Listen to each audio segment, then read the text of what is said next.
بسم الله الرحمن الرحیم الحمد لله وحده والصلاة والسلام علی من لا نبی بعده. په تیره ویډیو کې موږ دا ویلو چې یو ملګری به خپل رقم التسجیل حالت څنګه معلوموي، خو اکثر ملګري په هغې باندې نه پوه شوي او دوباره رابطې کولې. نو د هغې دپاره ما دا خوښه ګڼله چې ملګرو ته یو شارټ ویډیو لنډه ویډیو برابره شي او د هغې رهنمایي پکې وشي.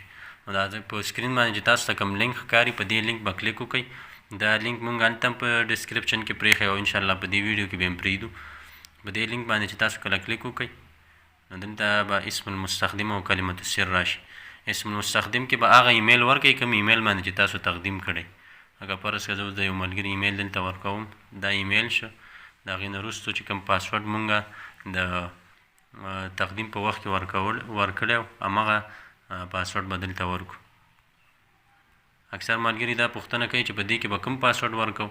نو هغه پاسورډ به ورکوئ کله چې تاسو تقدیم کوو او د تقدیم په وخت کې تاسو کوم پاسورډ ورکړئ، د ایمیل پاسورډ نه، هغه پاسورډ چې تاسو د تقدیم په وخت کې ورکړی همغه به دلته ورکړئ او بیا به تسجیل الدخول یا لاګین ووهئ.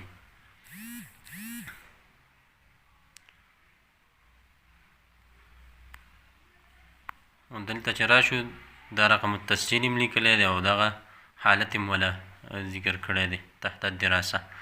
نو دې ملګري دا حالت چې کوم دی دا اوس فلحال په خپل زوړ حالت دی، د ده اوراق لا نه دي کتل شوي.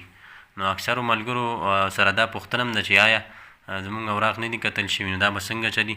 نو د هغوی دپاره رهنمایي دا ده چې دوی به تر خالي تر ورځې پورې همدغه خپل دا رقم التسجیل ګوري، ځکه په دې باندې اوس هم کار روان دی. اکثرو ملګرو پرون نوي رقم التسجیل یې نوي چینج شوي، نوي بدل شوي، خو اوس دا دی لګیا دي چینج کېږي.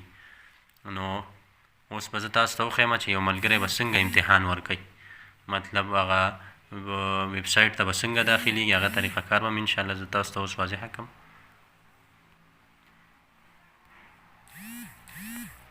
او دا د امتحان ورکولو لینک هم تاسو ته ښکاري، په دې باندې به کلیک وکړو او دلته به داخل شو. اسم المستخدم دلته هم تاسو ته ښکاري او کلمة المرور. تاسو ته ما ویلي وو چې په دلته به تاسو خپل اسم المستخدم کې رقم التسجیل ورکوئ. دا د دې ملګري رقم التسجیل ما دلته هم ورکو، واپس مې په کلمة المرور کې م ورکو، خو دا به مونږ ته وایي چې دا خطا دی.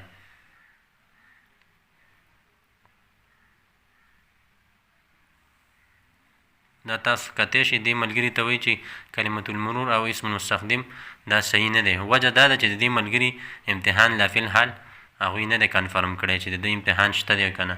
د کوم ملګرو چې امتحان وي نو چې هغوی دلته داخل شي هغوی ته به ډایرکټ امتحان هغه پارچه خلاصه شي او ورته به یې لیکلي چې ستاسو لا فی الحال امتحان نه دی شروع او بیا به په آینده کې شروع کېږي، نو بیا به په خپل وخت باندې هغه امتحان ورکوي.